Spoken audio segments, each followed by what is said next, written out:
Hey guys, so here's part 4 of the 5.3 notes. This is going to be our last example of graphing a general rational function.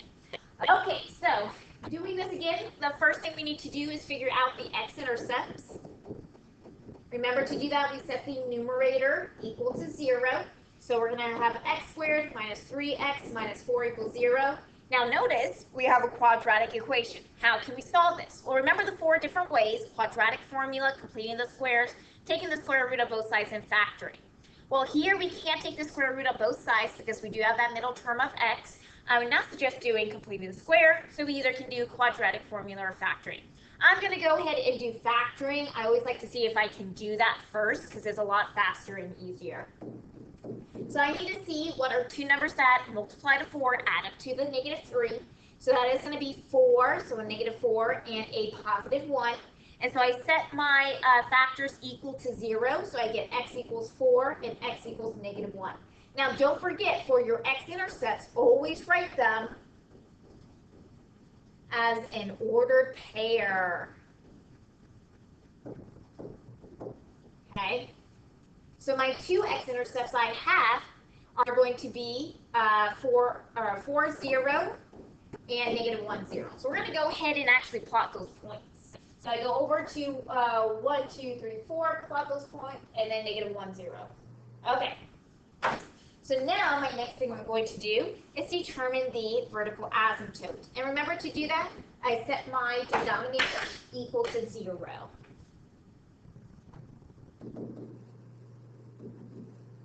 Okay, so that's going to be my x minus 2. So I get x equals 2 as my vertical asymptote.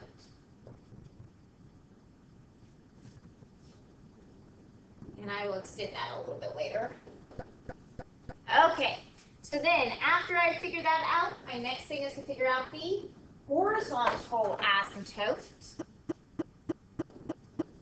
And to figure that out, I need to look at the degree of the numerator and denominator. The degree in the numerator is a 2, because we have an x squared. And the degree in the denominator, since it's x minus 2, is a 1. So since m is greater than n, we don't have no HA. Okay. Okay, so now from there, we're going to go ahead and do our XY table and graph the rest of this. So notice that both in our numerator and denominator, we have multiple terms, so we will have to use parentheses. Make sure you go to y equals. I'm going to go ahead and clear this. So my numerator, I need to use parentheses. I do x squared minus 3x minus 4. And make sure you close your parentheses, then divided by another set of parentheses, x minus 2. Now I go ahead and press graph. I can see basically everything that I need to see. So I'm going to go ahead and do second graph to get my table. So here I would say definitely get maybe 4 or 5 points for each side. I think that just make it easier to make sure we get a good general sketch, or really a graph of our function here. Now notice we do not have a horizontal asymptote because our degree in the numerator is larger than the degree in the denominator.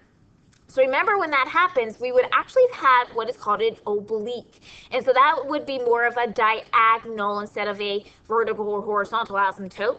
And so here, if you kind of just look at this graph, we actually would have a diagonal type of line. And we would use either long division or synthetic division to find that equation of that oblique asymptote. So we can kind of see that there would have been an oblique asymptote here.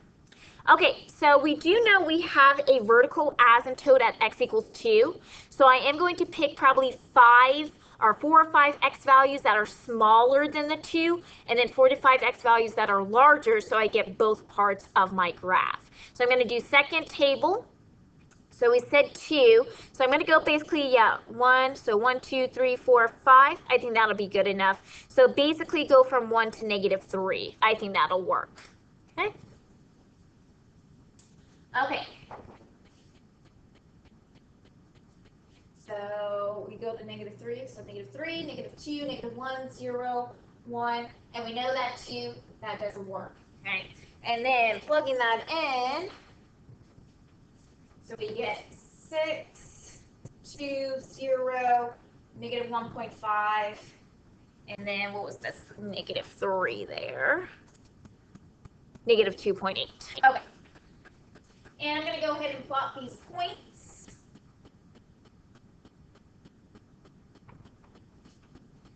So I go over 1, 2, 3, 1, 2, about right here. Okay, then we have negative 2, 1.5. Now notice we already have negative 1, 0 because that was our x-intercept. And we have 0, 2, and then 1, 6. So I have 2, 3, 4, 5, 6. There we go. So now basically it's going to kind of look like this. There we go. And you're just really getting that general graph there. Okay, now we need to do the other side. So I need to do my XY table. And these are going to be numbers bigger than 2. So I would say let's go ahead and, do probably 5 points. And once again, remember that you can down arrow to get more of those points. So I'll go from 1, 2, 3, 4, 5. Yeah. So we'll go basically from 3 to 7 here. 3, 4, 5, 6, 7. So 3 is going to be my negative 4, 4 is 0, 5, 2. We got 6 as 3.5 and then 4.8. Okay, we're going to go ahead and graph that. Okay, so we do 3, negative 4, so 1, 2, 3, 4. Now notice we already have our x-intercept of 4, 0, so we're good. Then I do 5, 2, and then it was 6, 3.5, and then 7, it was 7.8. 1, 2, 3, 4, 5. Yeah, it was 4.8. Yes. Okay, making sure. There we go. And so we're going to have something like this. There we go. Okay.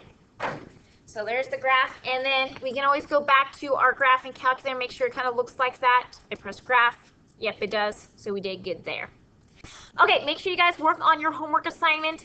And if you have any additional questions, make sure you contact me. I'll see you guys later.